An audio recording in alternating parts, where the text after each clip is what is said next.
Hey you guys, Lakia here.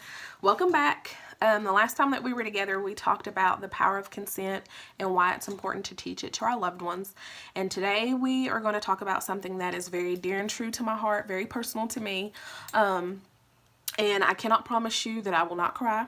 Okay, but what I can promise you is that by the end of our time together, you will be informed on the matter at hand, and hopefully you and I together can change some things, make some new laws, okay? So if you at any point in time in your life have ever paid attention to the news or read the newspaper or the social media, and you've noticed that certain crimes don't always fit the punishment, maybe a conviction on one crime might be too harsh and not harsh enough on another. And so that's something that I want to address today, and that is sexual crimes and how the punishment itself on those are way too light, okay? And there is definitely room for improvement. Okay, and there's three main topics that we're going to talk about, okay? We're going to talk about recanting, all right? And we're going to talk about victim blaming, and we're also going to talk about inadequate investigations. All right, so according to RAINN, RAINN, only 5 out of 1,000 rapes lead to a felony conviction, okay? Let that sink in. Picture those numbers in your head, okay? 5 out of 1,000 rapes lead to a felony conviction, all right? And so that is where recanting comes into place, okay? So according to the article, 20% of survivors have reported that one of the reasons why they recant is because they are afraid of retaliation, okay?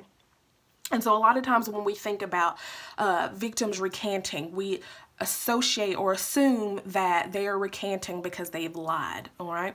And while that does happen sometimes, that's not always the case, okay? And so a lot of times a victim will recant because the process itself is way too much to bear, all right?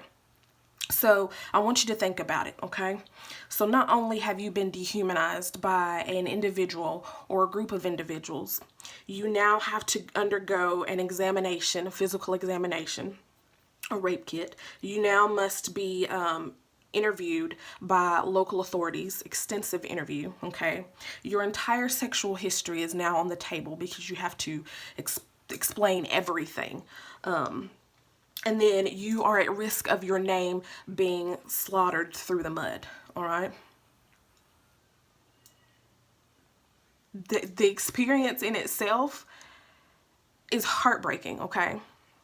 And so there was an article done by Fox News, and it's actually here locally in Tennessee, okay? Now, the article talked about a 15-year-old girl who was raped by 2 of her male friends, okay? She was held down by these boys who are 13, and the act itself was recorded by them, okay? So, as if that's not bad enough, listen to this. She confessed to her parents what had happened, that she had been raped, okay? Her parents took her to the authorities got involved.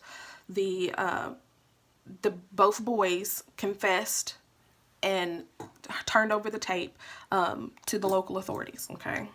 So you might say, hurrah, yay, great, that's fantastic, problem solved, she got justice. No, she didn't get justice, okay? In fact, both boys received 6 months of probation. 6 months for raping and recording the act against their friend or someone who she thought was their friend, okay? Now the law, according to her lawyer, the law actually is set up to protect juvenile sex offenders from being fully prosecuted like an adult, okay? So I want you, because I sympathize with this young lady and I sympathize with her family because I've been there and I've experienced it myself. I want you to understand the slap in the face and the blow that she must have experienced, knowing that all they got was 6 months. They got a slap on the wrist for doing something that is forever going to change her life.